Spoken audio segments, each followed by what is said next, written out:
Muchachos y muchachas. So you may or may not have noticed that we are living through historical times, because never has there ever been a president or former president that has been rated by a three-letter agency, and that happened just this week. But even added to that controversy is the judge that signed off on the warrant. Then it was a suspicion, but as of this morning, it was confirmed, and we're going to go through a little bit of that detail. Bruce Reinhart, he actually stepped away from his notable position as a U.S. attorney in 2008, not just to step away, but to step away and the next day represent Jeffy's employees, one of which we actually covered in a previous video. You guys should go watch it if you haven't already seen it, where we cover the details of 𝘏𝘶𝘮𝘢𝘮𝘪, and she was one of Jeffy's employees. There's a website that she allegedly runs, and it's additional controversial. Anyway, you guys want to go watch that if you haven't seen that video. Today, though, we're going to go through another co-conspirator that Bruce Reinhart represented back in 2008, Sarah Kellen. Now, Sarah Kellen, there's a lot of controversy around her as well because she's never been prosecuted, but she's set to be the lieutenant of the entire operation. Yeah, stay right there. We're going to go through it.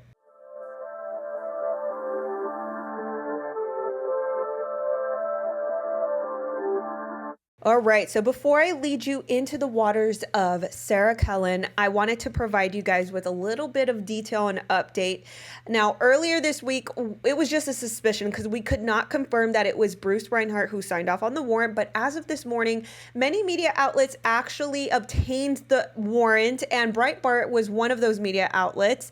And they provided this update that jumped out at me. It says, another interesting fact from the warrant is that Judge Reinhart gave the three-letter agencies a lot of time to execute it. While the three-letter agencies took their time, waiting 3 days to do it, technically the document says that Reinhart authorized the three-letter agents to wait even longer, all the way up until next Friday on August 19th to execute it. While we still do not have the underlying affidavits that represent what the three-letter agents took to the judge to seek and gain his approval for the warrant, that seems to indicate that the judge did not think this was so serious and immediate for urgent action was needed to be taken, as he gave the authorities 2 full weeks, 14 full days in which to execute the warrant, which brings up a great point, because you really have to think about a raid, right? Go get it. Okay, yes, go, approval, right? If the three-letter agencies actually acted upon their duties as they swore to oath in the Constitution, right? That's what you would imagine a scenario to be, that they would execute this very fast, especially if it was so urgent. But Reinhart gave them 2 weeks. What is it that DJT knows? Because they said it was documents, but DJT confirmed this morning that actually these documents were declassified already, and that he had instructions from these three-letter agencies to preserve the documents a certain way by putting a lock on them. So is it the document, or is it what DJT knows, right? Which leads me to Bruce Reinhart representing Sarah Kellen back in 2008. Now, Sarah Kellen, let's pivot to her. She was actually named in the infamous non-prosecution agreement that Jeffy made with the three-letter prosecutors, in Florida in 2007, where he pleaded guilty to a state level, P-word charges. And part of the agreement, prosecutors also agreed not to pursue charges against Sarah Kellen and 3 other co-conspirators or employees. Now, if you watched my previous video on 𝘏𝘶𝘮𝘢𝘮𝘪, you'll know that there were actual accusations against Bruce, because they were like, hey, Bruce, you're leveraging all the information and knowledge you have as, a previous U.S. attorney to aid and abet Jeffy and his whole operation, in which, his flimsy little response, no, I'm not. No, I didn't. So anyway, let's carry on. So Sarah Kellen, Again, she's thought to be this lieutenant. I mean, that's a high word to use, a lieutenant of this entire operation. As these details are getting heated, I am cooling down. I'd like to thank the sponsor of this video, 𝘲𝘀𝑑𝑜𝑠E by EasySummerCool.com. This little guy sits right here on my working desk as I'm editing videos, and because I'm here all the time in my home office / studio, I don't necessarily need to power up my entire unit. This is a 4-in-1 unit that keeps me nice and cool. You guys can get it at EasySummerCool.com. So earlier this year, you guys know that there was an infamous trial, the Kellen trial, in which there was one witness by the name of Kellen. And she went by pseudonym Kellen. If you guys are interested in the trial, I was actually one of the very few channels to cover the trial day by day. There's a playlist of it. You guys can go check that out, but there are some details that are notable. In fact, this one. So Kellen was quoted by saying that Sarah Kellen called and she was calling in regards to Jeffy, and I would get paid $500 to $600 if she could take pictures of me. Kellen knew what was going on. Kellen later attested. She was older than me, so she was an adult. She knew what was happening. In fact, it wasn't just the witness, Kellen, who said this, but the judge, Allison Nathan, actually acknowledged Sarah Kellen as a very heavy co-conspirator, quoted saying, "A knowing participant in a criminal conspiracy, a criminally responsible participant."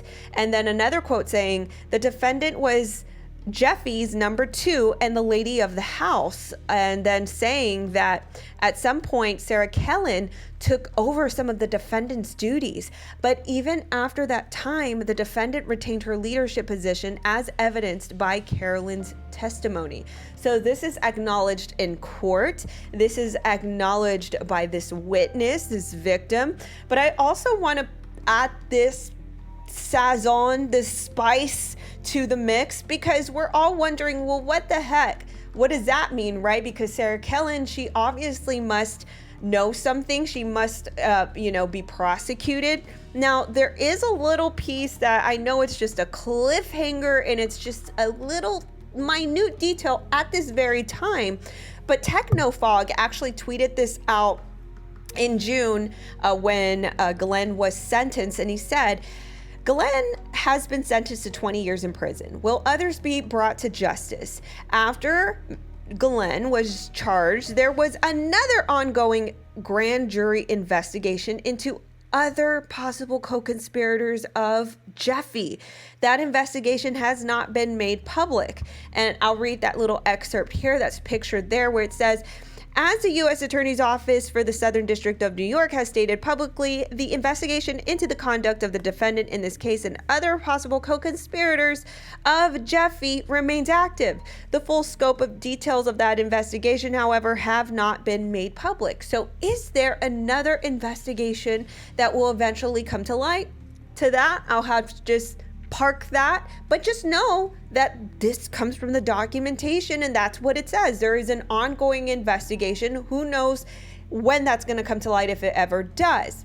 So could give you some insight as to why she was not brought to testify or come as a witness or what. There's a lot of hidden details we just don't know yet. So there was one victim's attorney, his name is Brad Edwards, and the Daily Beast actually asked him a very good question. Why hasn't Sarah Kellen been charged? And he replied with this: "I think that it's probably phrased more accurately as why she hasn't been charged yet. The way that I see it, Sarah has been given dozens, if not hundreds of chances to potentially reposition herself in this narrative. You're either on the side of the victims or the other side, which is the side of the bad guys." So Sarah Kellen has since changed her name multiple times. Sometimes she goes by Sarah Kensington, sometimes she goes by Sarah Bonk, and she even holds an interior design company with the name Sarah Kensington as a way to kind of shift her identity a little bit. But let's actually go back a little bit on Sarah Kellen. So before I proceed, I'd like to thank and credit Twitter user Agent Hades for this fantastic dig on Sarah Kellen.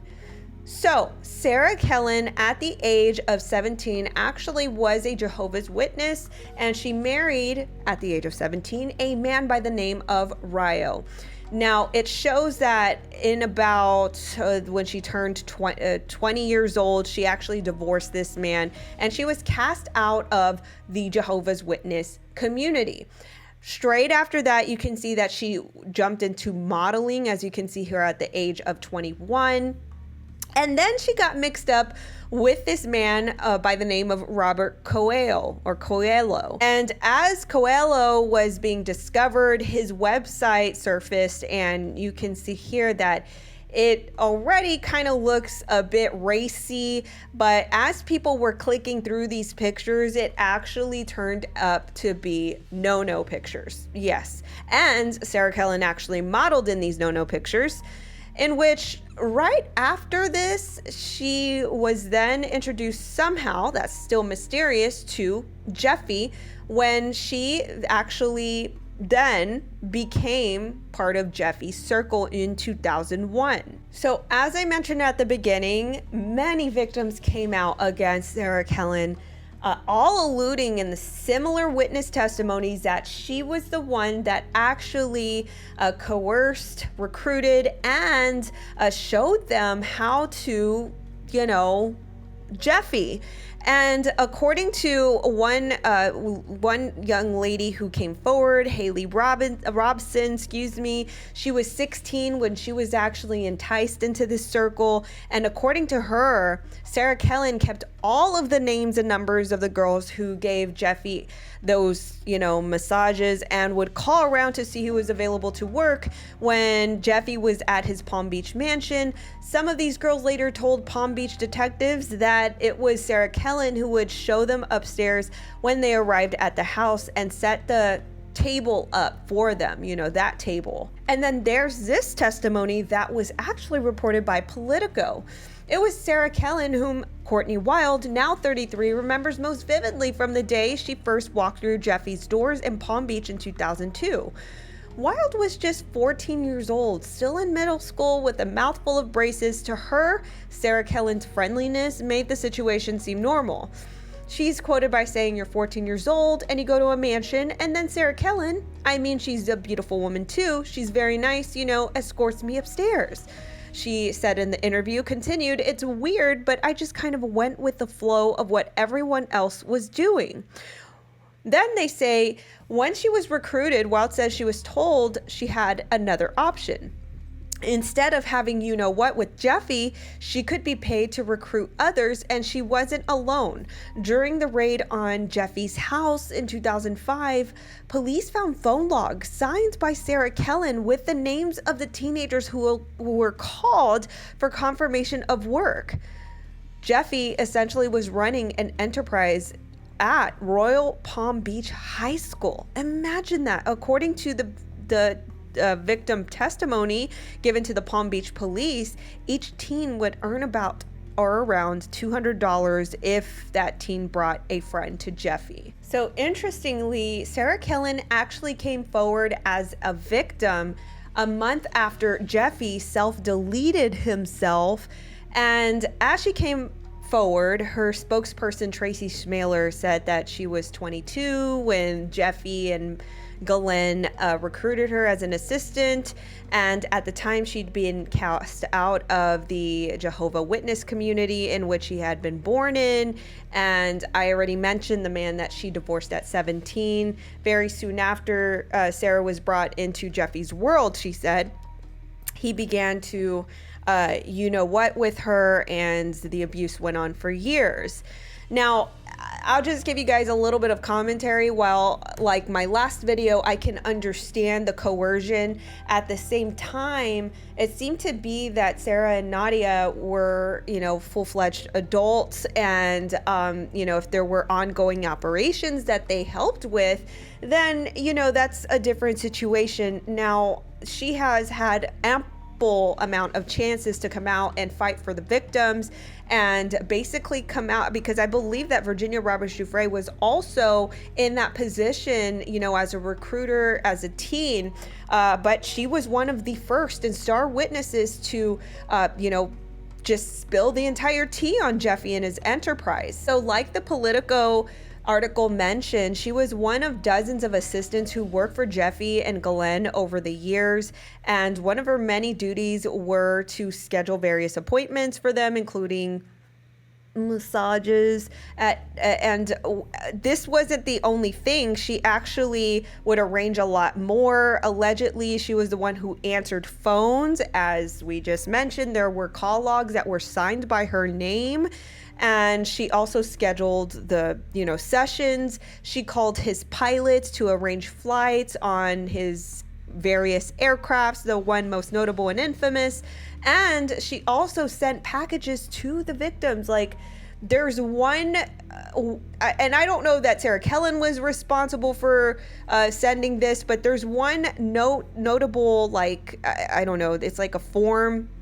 It's like a notepad, actually, and it says to send flowers to this high schooler, It reads, bucket of roses to Royal Palm Beach High School for redacted name, give flowers at 8:30 to, I can't read out that scribble, to give it to her at the stage after performance. So, and then you can see at the bottom where it says Jeffy. I mean, so, and there's also other notepad order forms. It says important messages. There's some names that are notable through these messages. Now, I originally thought that it was Glenn who was writing on it, but it seems more suitable that one of his assistants, like the alleged Sarah Kellen, would fill these notepad and order forms out. Seems like an order form to me, but it was a notepad, and they would basically write messages to Jeffy. So at this very moment, she's married to Brian Vickers. He's a former NASCAR driver. They got married back in 2013. Now, Brian Vickers actually had to delete his social media at one point because of all the controversial headlines that this made. And of course, her name kept popping up, and a lot of people were coming to his social media to ask him about his wife and the accusations against her. But before there was Brian Vickers, she actually dated a man by the name of 𝘬𝘬𝘮𝘢 𝘬𝘬𝘮𝘢. Now, 𝘬𝘬𝘮𝘢 𝘬𝘬𝘮𝘮 is gonna get his own video. As you guys know, when we go down these rabbit holes, you're just like, oh my gosh, I tried to like cram all of this in a video, but I know it's not digestible, so we're gonna do it in bits and pieces, and I'd like you guys to understand anyway. So be sure to subscribe, hit the bell, tell your friends and family about this channel, and hold on to your butts. But yes, 𝘬𝘬𝘮𝘢 𝘬𝘬𝘮𝘢 was allegedly another very close assistant to Jeffy, and I'm surprised because we all hear these household names now, right? We know Glenn's name, we know Jeffy's name, we know Sarah Kellen, but we know the names, but I've never heard the name of 𝘬𝘬𝘮𝘢. But again, that will have to wait for another video. But allegedly he visited Jeffy 130 times when he first time got sentenced. But she dated him, and they actually allegedly lived together in New York City. So Sarah Kellen, again, just seems to be a very included in this entire operation. Those are not my words, those are the words of the victims.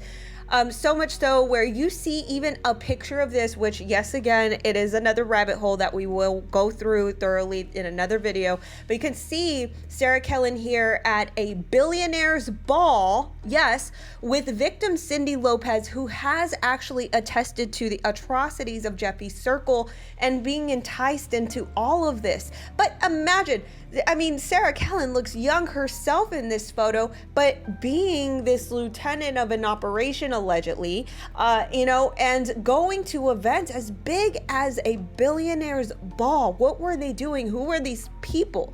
You guys will have to find out soon. So anyway, that is a little bit of a lowdown on Sarah Kellen. Let me know what you guys think in the comments below. Are there any details that I need to include in a future video? You guys can also let me know either here or via email. There's my email up there. Thank you guys so much for your support. Thank you for your attention to these matters, because they do matter. Please be sure to once again hit the like and the subscribe bell if you haven't already, and I will see you in the next video. Okay, bye.